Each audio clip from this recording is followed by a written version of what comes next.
Donc là, ça s'est passé ce midi à Alger. Donc ça, c'est l'ambiance d'Alger de midi 13h.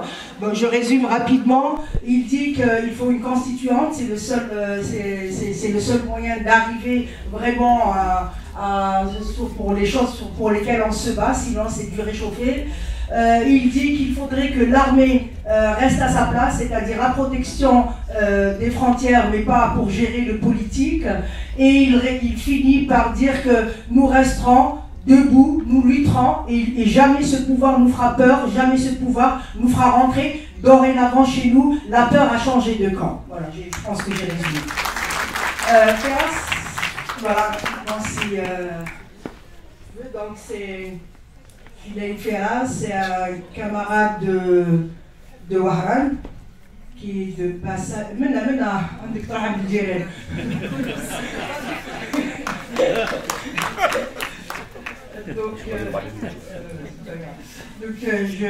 Avec Ferras, on a en fait, avec tous les gens que vous avez vus, on milite depuis plus de 10 ans ensemble sur plusieurs choses. Et Ferras a été un des militants sur le gaz de schiste, mais il préfère intervenir parce qu'il est un des animateurs du collectif citoyen d'Oran. Voilà, sans tarder, je te donne la parole. Merci Semaraja, merci pour cette soirée poétique et politique aussi. Alors, oui, militant du comité d'initiative et de vigilance citoyenne de la ville d'Oran, et aussi du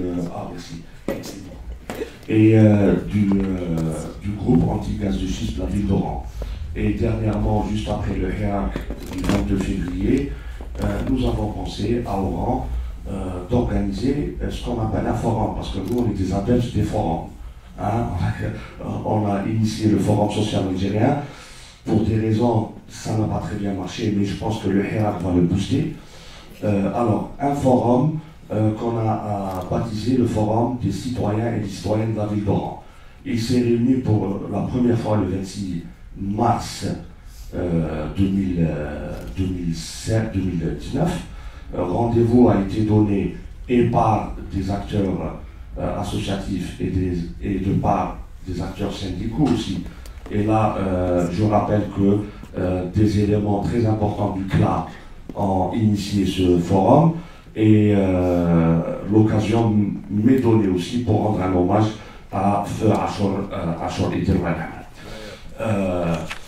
alors, l'idée c'était de débattre autour des solutions de sortie de crise avec des citoyens de la ville d'Oran et des citoyens de la ville d'Oran. L'idée, c'était aussi d'interpeller les consciences des citoyens de la ville d'Oran et des citoyennes pour parler des questions de devenir.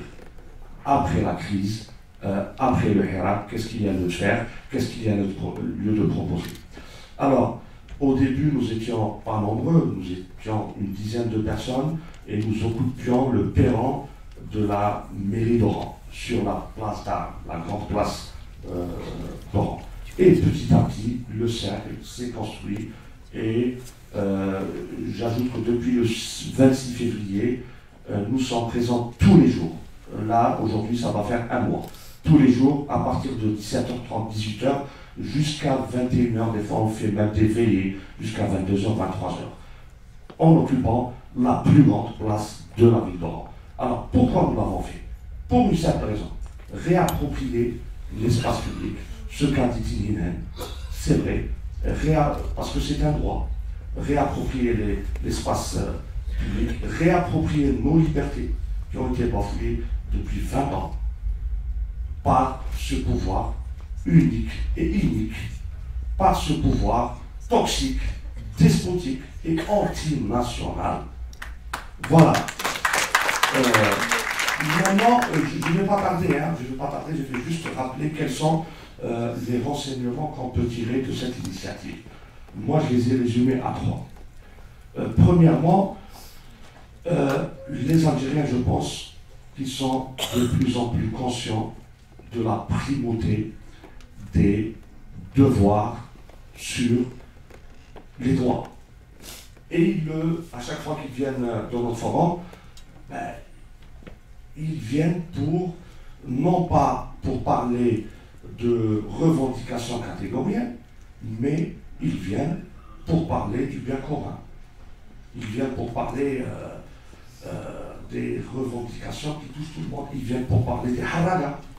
Ils ne viennent pas pour parler de leurs problèmes de logement, de leurs problèmes d'assurance sociale ou de leurs problèmes d'emploi, mais ils viennent pour parler du bien commun, de l'intérêt général. Et c'est une première en Algérie, croyez-moi. Deuxième mois. Quel est la deuxième, si vous voulez, le deuxième enseignement? Les Algériens font preuve, et si vous voulez, font preuve d'une grande maturité. Ils savent ce qu'ils ne veulent pas et savent ce qu'ils veulent. C'est fini les apprentis sorciers qui viennent les embrigader. C'est fini. Ils savent ce qu'ils veulent et ils savent ce qu'ils ne veulent plus. Alors les apprentis sorciers et les endoctrineurs, c'est fini. Troisièmement. Tu veux dire quoi, les endoctrineurs? Tu parles d'un courant particulier? Oui, je parle d'un courant islamiste qui viendrait pour leur promettre. Clair. Troisièmement, les Algériens, les citoyens, dans leurs interventions, procèdent à un véritable examen clinique, j'allais dire même pathologique, de l'Algérie, d'un pays qui apparaît malade d'un pouvoir exercé à des fins destructrices. Un pouvoir qui a détruit la nation, qui a détruit le lien social, qui a détruit les liens d'appartenance. Et un pouvoir, je vais dire, qui n'aime l'Algérie que par sa géologie et que par sa géographie. Et mettant de côté l'homme, la ressource humaine, qui est quand même la plus essentielle pour tout développement économique et social du pays. Je finirai par dire les slogans qui ont été les plus développés et véhiculés dans ce forum. يسقط النظام ويحيى الوطن يموت النظام ويحيى الوطن. Je vous remercie.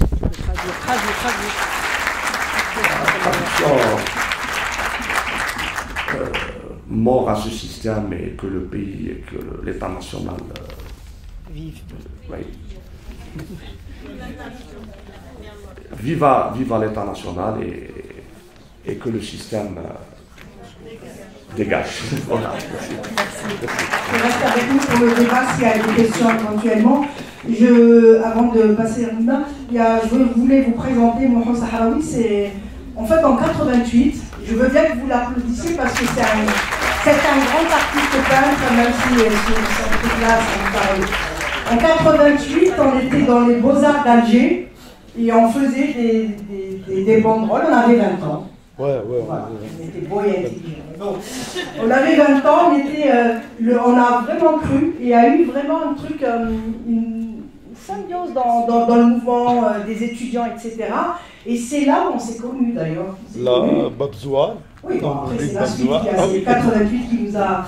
Et donc on est resté militants, on divergeait d'ailleurs souvent à l'époque. Souvent, le débat des... Hein. Mais ce qui est bien, c'est qu'on a appris, parce que la démocratie, c'est accepter la différence, que l'autre réfléchisse quel que soit. Et ça, je peux vous dire, il n'y a pas que les islamistes, il n'y a pas que le pouvoir, y compris chez les démocrates. Quand tu ne réfléchis pas comme eux, à la limite, c'est bon à assassiner. Et on est très peu nombreux chez les démocrates à accepter vraiment la démocratie dans l'indifférence et dans la divergence. Voilà, et voilà, ça, oui, on fait partie. Donc voilà, je lui ai proposé de venir, encore une fois, pour ne pas me redire. Ou si certains pensent que la peinture, il faut l'acheter au maître quand ils vont dans des exposés, ils disent, bon, le maître, oui, chez eux. Ils ne savent pas qui c'est le peintre. Et il y a l'autre courant qui dit c'est péché. Voilà. Donc nous, on se positionne encore une fois que la peinture fait partie de notre identité, de la Constitution. Nous voulons une Algérie où les peintres aient tout l'espace pour peindre toute l'Algérie d'ailleurs. Voilà. Tu veux dire un mot? Oui, j'aimerais bien dire un mot, surtout pour l'Algérie. Si je suis là, c'est pour l'Algérie. C'est pas pour autre chose. Ou, au fait, je vais pas trop tarder sur moi. Normalement, je suis un ingénieur en aménagement de territoire de Babzoua, mais في 92 قلبت الجزائر قلبت حياتي. Normal. كاين ناس عدوني ما يقولنا عليه، c'est pas grave. Que je veux dire, أنا 92 ما لقيت والو، لقيت غير la peinture pour sauver ce qui restait dans les meubles de ma tête. 18 ans, 28 ans, militant clandestin, dans un parti communiste. Il n'y a pas de souci, Zek, درنا كلش. معليش. 92 بدلت الحياة. تقدر دير والو. قتلوك. بداو يقتلوك وانت حي. انت واقف. البنتورة المصوبي. واليوم, à partir de ces 22 février, je pense que j'ai compris pourquoi j'ai fait ce chemin. Et depuis, j'anime, je peins pour l'Algérie, j'ai toujours peint pour l'Algérie. Actuellement, chaque dimanche, la place République, ce que vous avez vu tout à l'heure, c'était ma première perf sur la place de la République. Et chaque dimanche, je ne suis pas seul, hein, il y a plein d'artistes. Je ne vais pas trop tarder. Ce soir, on m'invite, on n'a aucun programme, et moi, comme un lentrisme, j'essaierai de peindre sur scène. Et s'il y a des lieux, on pourra inviter les gens à peindre avec nous. Pour l'Algérie.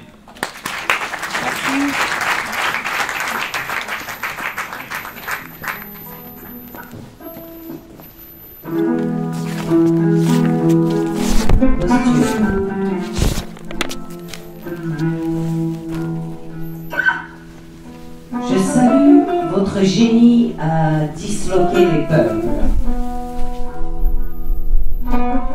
Je méprise votre mémoire au regard hagard. Mon salut est pourtant mon accusation. Et mon mépris renferme un petit peu d'espoir.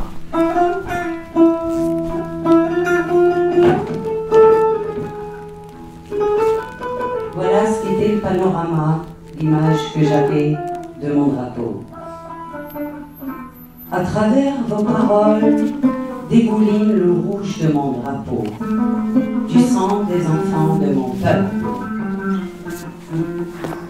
Le blanc n'en est maintenant que celui du linceul.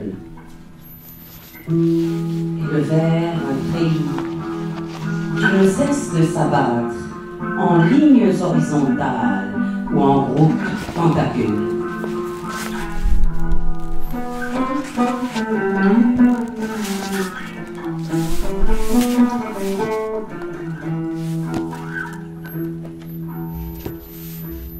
Je vais vous lire le dernier. Son titre est Algérie courtisée.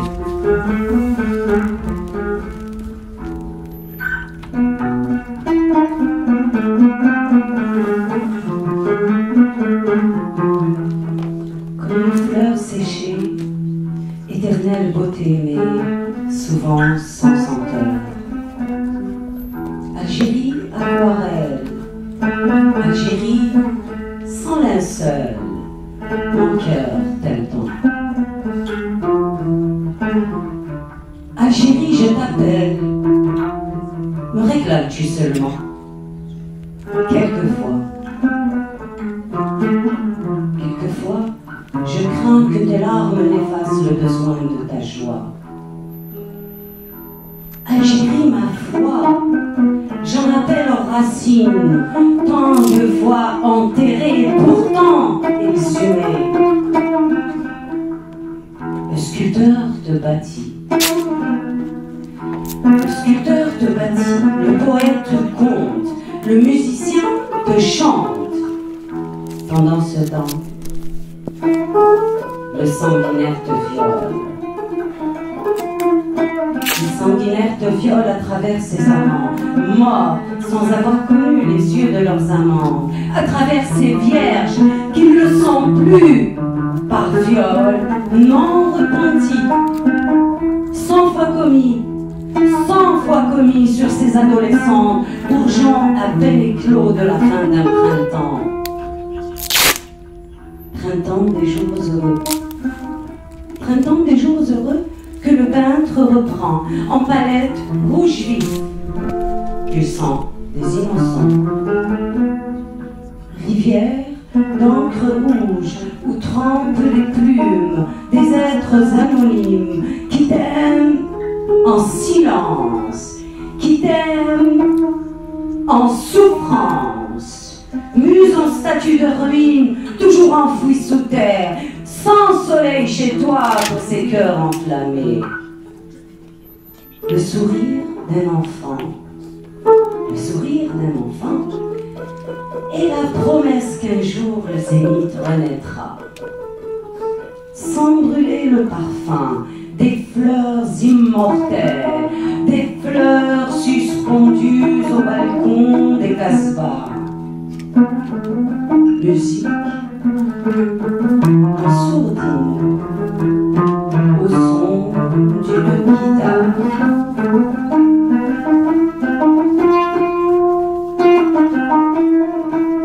Au son d'une guitare de l'homme esseulé, enfermant dans son âme l'amour de son amante, amante courtisée, son pays, l'Algérie.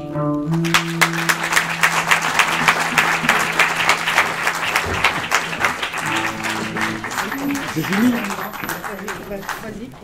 Good grammar and spelling.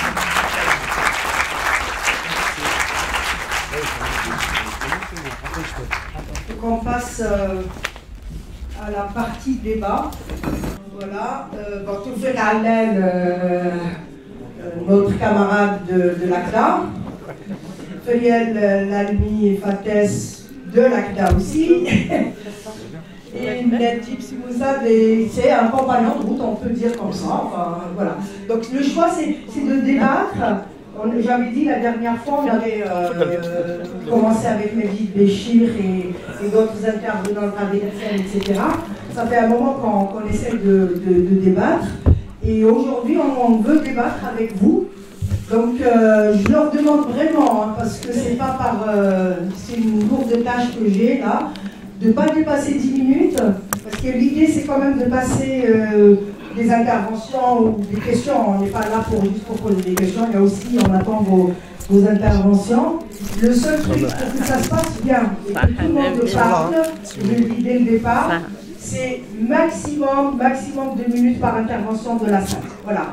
Quitte à revenir une deuxième fois, je vous assure, j'ai travaillé à la radio, la chaîne pas, 2 minutes c'est énorme. Quand on dit 2 minutes, chaque niveau de la 2 minutes. Non, c'est beaucoup quand on veut être précis. Donc voilà, et comme ça, l'idée c'est de sortir avec quelque chose à la fin du débat. Voilà, soit on se met d'accord pour une action, mais en tout cas, l'idée c'est de sortir de cette salle avec quelque chose, si c'était possible. Je pense que je te passe la parole pour ouvrir, si tu veux bien. Je te prie que tu te présentes en 3 secondes. Bonsoir, moi c'est Najib Sidimoussa, je vous remercie de l'invitation, je remercie l'ACDA et tous ceux qui ont participé à cette belle réunion. Donc comme on m'a donné 10 minutes pour parler sur plein de thèmes, j'ai essayé d'être synthétique et de compter mon temps. Alors, donc je vais en grande partie lire mon intervention. Alors, depuis le 22 février, pour la 10e semaine consécutive, le peuple est massivement sorti dans les rues d'Algérie pour exiger le départ du système, du régime, du pouvoir. Et la détermination de la population est aussi importante que le flou entourant ces 3 notions, tout comme les moyens à employer pour parvenir à ce but. Si la fin ne justifie pas toujours les moyens, il existe néanmoins une interdépendance dialectique entre les deux. C'est pourquoi il nous revient de préciser, dans la libre confrontation des idées, tant les méthodes à utiliser que l'objectif à atteindre. Bon, parmi les slogans, il y a « système dégage ». De quel système le peuple veut-il se débarrasser? Du système Bouteflika, comme cela apparaît ici ou là, notamment du côté de ceux qui ont retourné leur veste pour prêter allégeance à Gaïd Salah.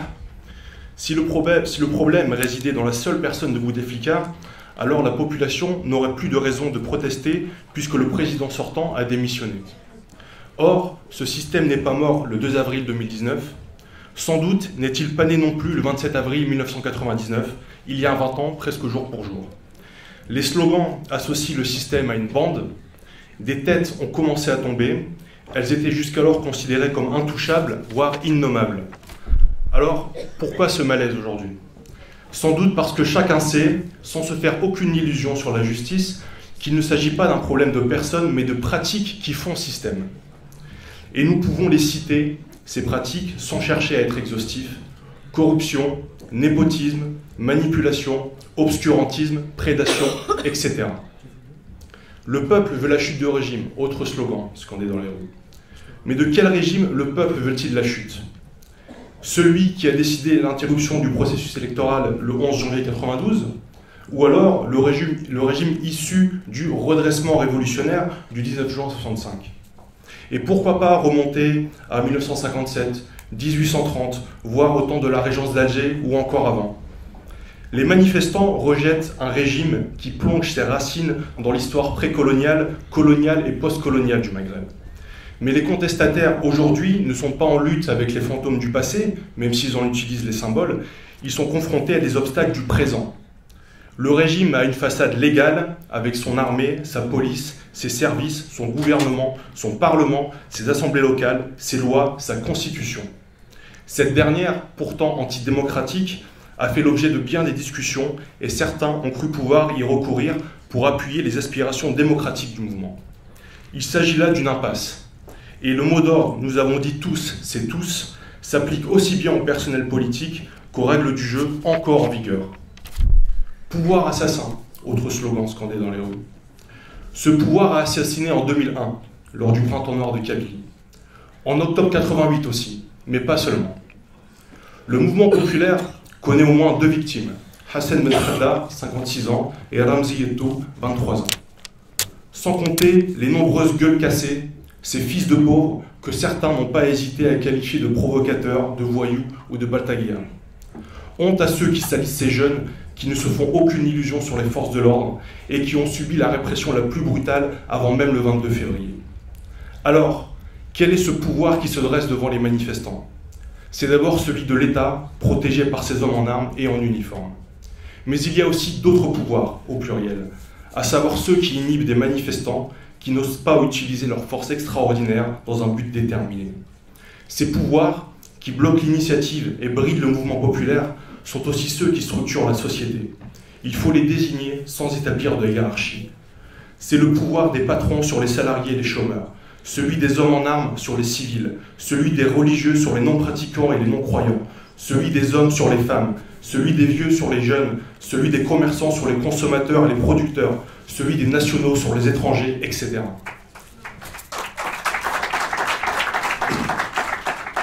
Tel était l'état de la société avant le 22 février, et il était loin d'être satisfaisant pour les partisans sincères de la liberté et de l'égalité. A-t-on fait un pas en avant depuis ? Est-il possible d'aller encore plus loin ? Or, le système, le régime, le pouvoir procèdent de ces rapports d'exploitation et de domination qui structurent la société algérienne comme toutes les autres.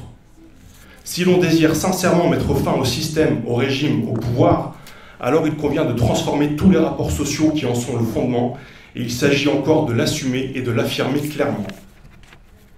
C'est ce chemin que l'on doit désigner par transition, à savoir celui qui nous mène de l'état actuel des choses à l'émancipation individuelle et collective, en mettant fin, au passage, à l'empoisonnement massif par l'industrie agroalimentaire, à l'enlaidissement de nos paysages par les bétonneurs et à l'encombrement de nos rues par des véhicules polluants. Cela ne signifie pas l'adhésion à une feuille de route élaborée par des états-majors civils ou militaires qui fixeraient des étapes consensuelles afin que tout change pour que rien ne change. Le capitalisme néolibéral et la démocratie représentative sont partout en crise. On ne peut pas se réclamer du peuple, s'appuyer sur les classes populaires et défendre un agenda contraire à leurs intérêts.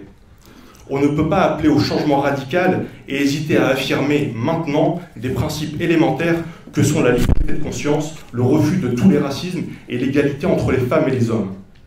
Et ce principe d'égalité concerne tous les aspects de la vie, en matière de salaire, d'héritage, de libre disposition de son corps, etc. Autant de choses à conquérir par la lutte autonome sans céder au chantage de l'unanimisme. Quant au racisme, j'ouvre une parenthèse, il y a des slogans qui salissent un mouvement pourtant historique. Pourquoi qualifier les tenants du pouvoir de Marocains ou de Juifs? Ne sont-ils pas des Algériens et des musulmans?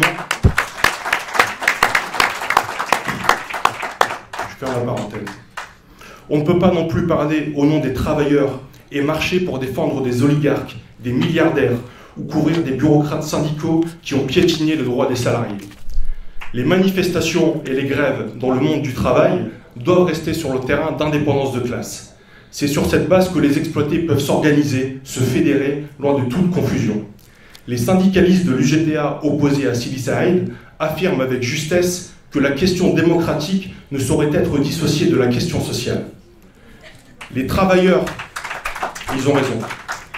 Les travailleurs du complexe Tossiali dans l'Oranie ont raison de faire grève pour la revalorisation des salaires, l'intégration des précaires et la cessation des licenciements abusifs. Il s'agit maintenant de généraliser la grève avec tous les secteurs en lutte. Les chômeurs ont eu raison aussi d'occuper le complexe d'Al-Hajja par centaines pour exiger leur recrutement. Ils montrent la voie à suivre, celle de l'action directe, de masse et de classe. Chacun sait que les manifestations du vendredi ne suffiront pas à changer l'ordre des choses, à créer des rapports égalitaires, à modifier les règles du jeu, sans pour autant passer par des élections ou une assemblée constituante, comme certains le défendent. L'auto-organisation devient cruciale. Il ne s'agit pas de se perdre dans des controverses inutiles sur les réseaux sociaux, qui sont des armes de surveillance et d'intoxication massive, mais il s'agit de créer des comités concrets, réels, sur les lieux de résidence, de formation ou de travail, où les individus délibéreront de la prise en charge de tous les aspects de la vie quotidienne, sans les médiations de l'État ou des professionnels de la représentation. Ces comités pourraient décider de leur propre feuille de route pour répondre à l'urgence sociale et démocratique, comme l'expropriation des biens des patrons voyous et des politiciens corrompus, la gestion par les travailleurs de l'outil de production, la réquisition des locaux attribués aux formations du régime, l'animation de la vie culturelle et sociale, la création d'institutions solidaires répondant aux besoins de la population, etc. Et je conclue là-dessus. En devenant de véritables universités populaires, ouvertes à toutes et à tous, où l'on parlerait toutes les langues du pays, dans la pluralité, ces comités populaires pourraient devenir des lieux d'expérimentation et de critique sociale, consacrant le triomphe des libertés individuelles par la lutte collective, sans rien attendre du système, du régime et du pouvoir que nous combattons. Voici les quelques remarques que je voulais partager avec vous ce soir. Salut aux révolutionnaires d'Algérie et de tous les pays. Je vous remercie.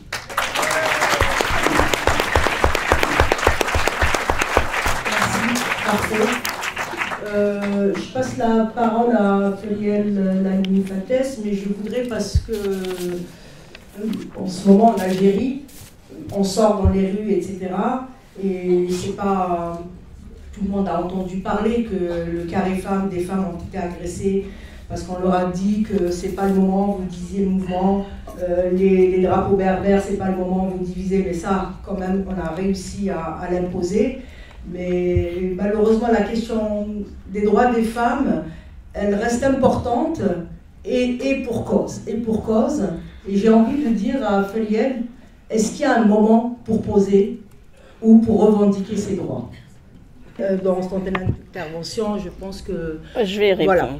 Voilà. Oui, je vais répondre. Moi, j'ai choisi de vous dire les enseignements que j'ai eus personnellement du mouvement. C'est-à-dire ce que le mouvement nous apprend de par sa maturité politique. D'abord, à travers donc les slogans qui traversent le mouvement depuis le début. Le premier étant Yetnhaouga. Donc, cette revendication a permis l'unification de luttes très anciennes.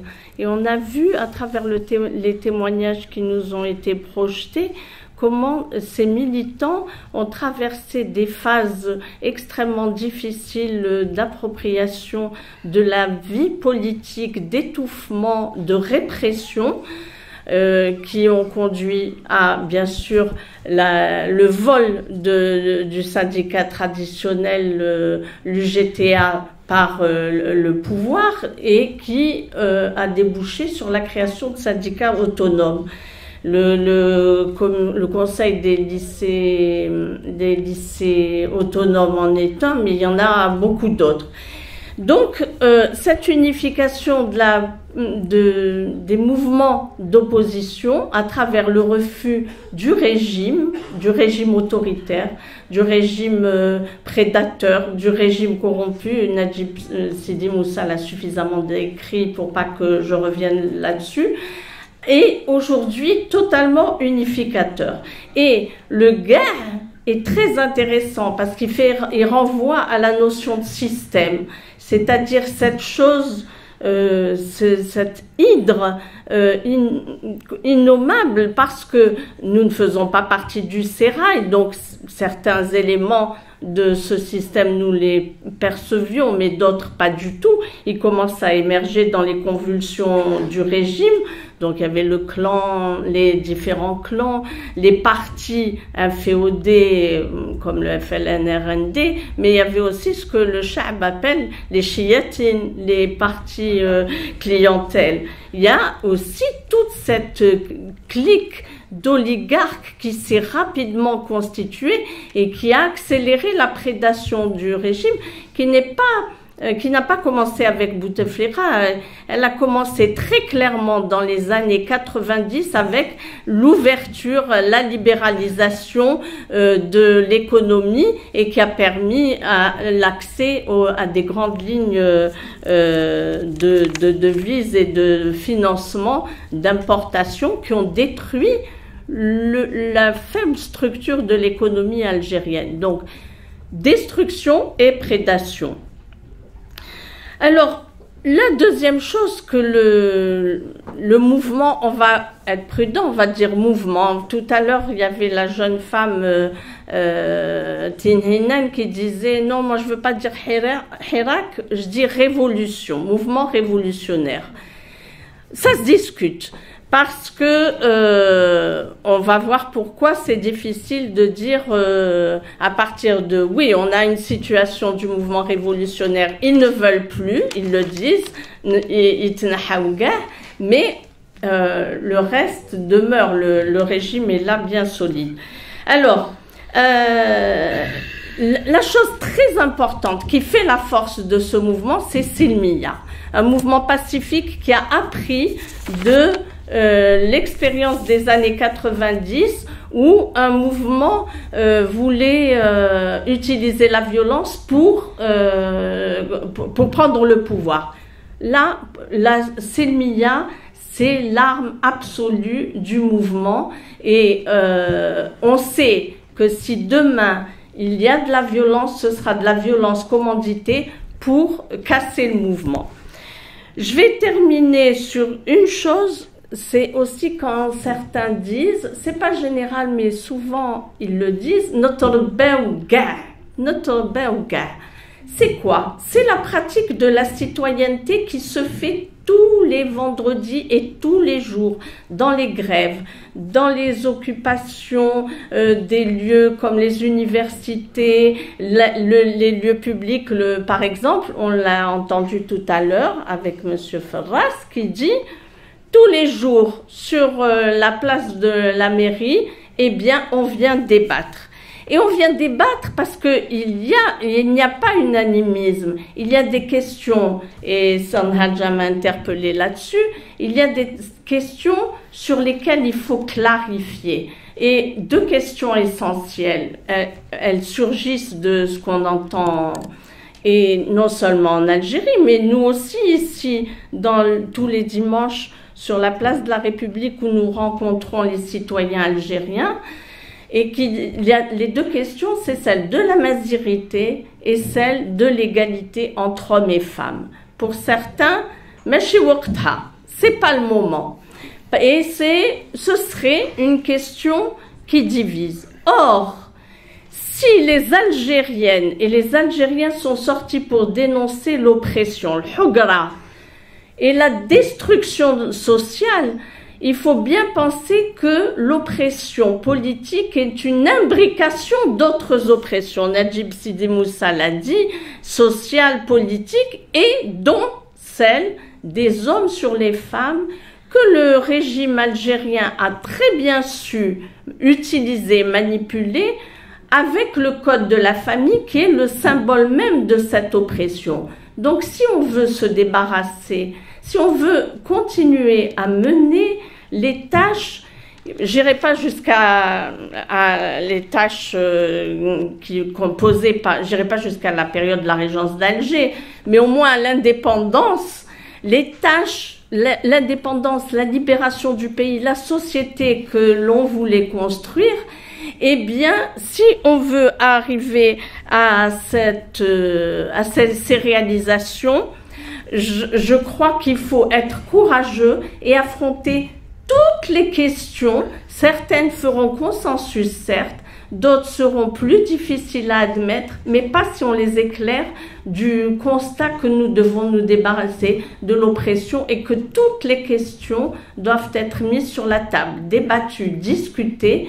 Et cette période-là, même si le pouvoir actuel n'est pas en train de lâcher, on le sait très bien, c'est cette période-là qui est propice à la discussion pour la transition. Quelle transition nous voulons?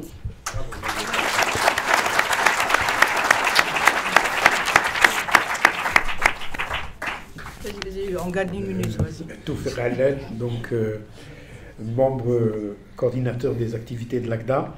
Là, je devais intervenir sur deux points, qu'effectivement la signification au-delà du mot d'ordre, quel était l'enjeu.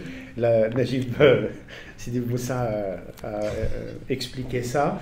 Je voudrais en français parce qu'il y a des gens qui ne savent pas ce que c'est. Itnahaouga, justement. Itnahaouga, c'est-à-dire débarrasser. Dégager. Il y a un côté, pardonnez-moi d'une petite note là, j'ai préféré un autre versant qui dit la même chose, mais qui a une tonalité plus libertaire, moins coupeur de tête, c'est Talgorbna, lâcher notre Dieu, et qui veut dire quelque chose, c'est-à-dire arrêter de peser sur nous, arrêter de peser sur nous. Qu'est-ce qui pèse justement? C'est là le problème. Ce qui pèse, d'abord, une précision, évidemment, dans toutes les manifestations, pour des raisons de civisme, de citoyenneté, c'est pas l'État, c'est pas l'administration, c'est pas l'ANP, et ceux ou celles qui servent ces pouvoirs publics qui sont visés.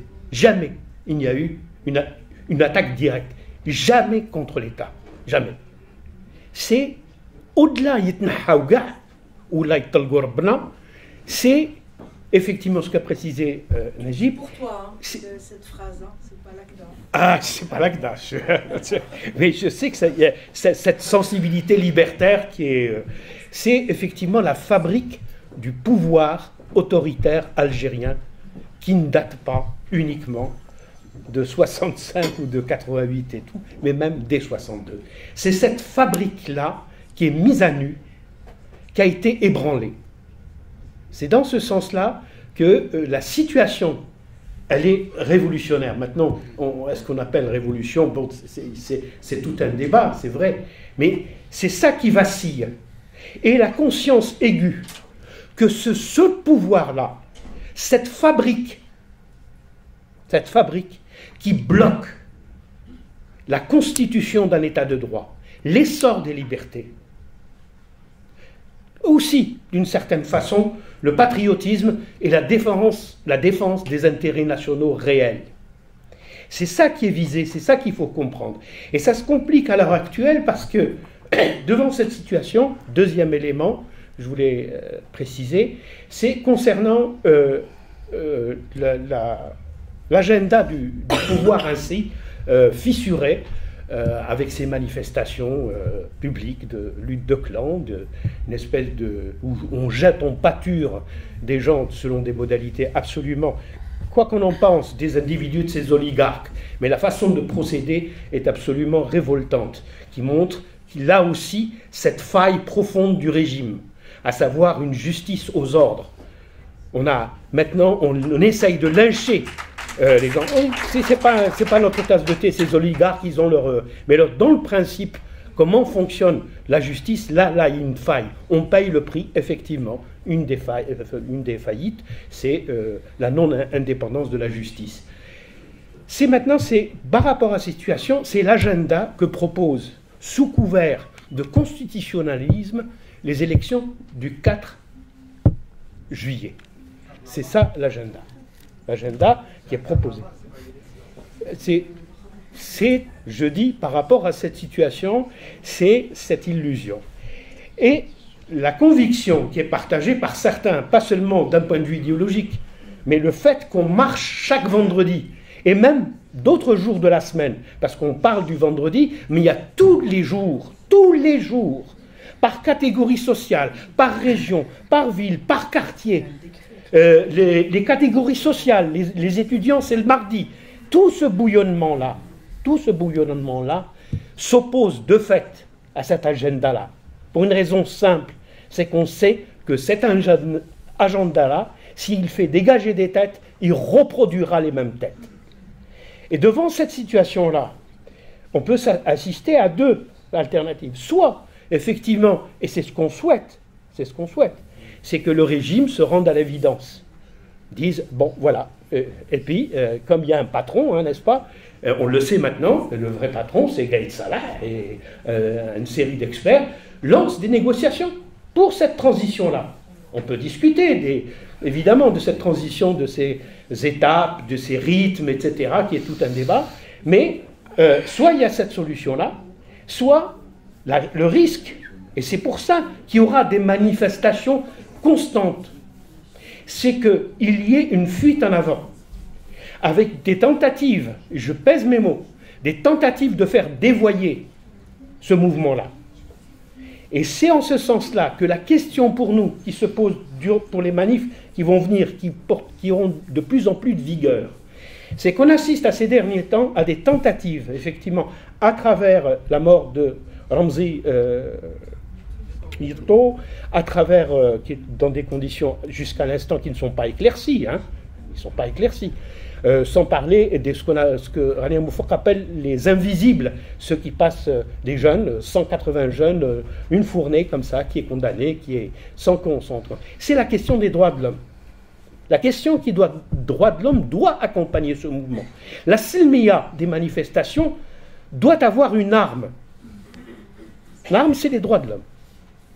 Et dans ce sens-là, nous, on sera très utile pour faire écho, pour lancer avec nos camarades justement du Forum social maghrébin, puis d'autres, parce qu'on a constitué dans les migrations une série dont a parlé Sanhaja, toute une série de réseaux. Je salue d'ailleurs nos camarades des associations marocaines et tunisiennes qui sont là et qui seront pour ce combat-là, on compte sur eux.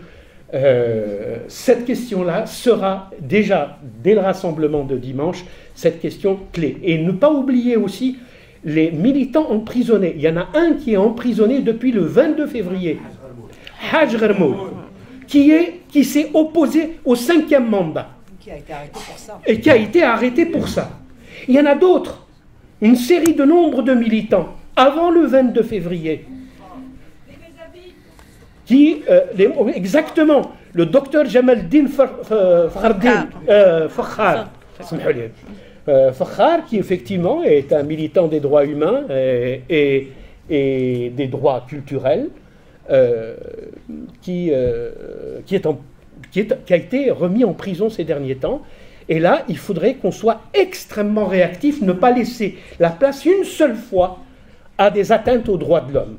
Évidemment aussi, concernant les agressions que le carré des femmes a subies dans les manifestations. Vous savez, il y a une femme qui s'en est pris, parce que l'agresseur est parti, il s'en est pris à la police de ne pas avoir fait jouer son rôle de protection. Ça aussi, c'est une façon d'atteinte aux droits de l'homme. Un État qui n'assure pas se protéger une femme qui a été agressée pour ses convictions ou pour ses idées, ça, nous appelons ça une atteinte aux droits de l'homme. Donc c'est une question très importante. On va réfléchir en ACDA pour comment, en liaison avec, évidemment avec nos camarades de la coordination dont a parlé Senraja, pour essayer de trouver une structure qui permette que ces questions-là très très très vite émergent. Ça, non, ce que je voulais dire, c'est que la question de la Constitution, Non, mais tu peux. Non, juste voir Denis. Évidemment, l'enjeu de cette constituante, c'est, je vais le résumer très simplement, hein, c'est pour faire advenir une Algérie libre, démocratique, sociale et plurielle. Voilà, l'enjeu, il est là, il n'y a pas autre chose. J'ai vu des enfants, s'ils veulent participer, où il y a des artistes qui s'avèrent artistes, ils peuvent venir, hein, il y a un enfant là-bas, je le vois, si vous voulez venir participer, ça serait sympa, venez, n'hésitez pas, c'est chez vous, voilà, quand vous aurez envie, hein, c'est pas une obligation. Voilà, on va passer la parole. Je vais être aussi strict, excusez-moi, je le dis parce que c'est une question, voilà, d'habitude d'animer les débats, donc on va donner la salle. Alors, 2 minutes, vraiment, oui, je vous assure, en 2 minutes, on dit beaucoup de choses.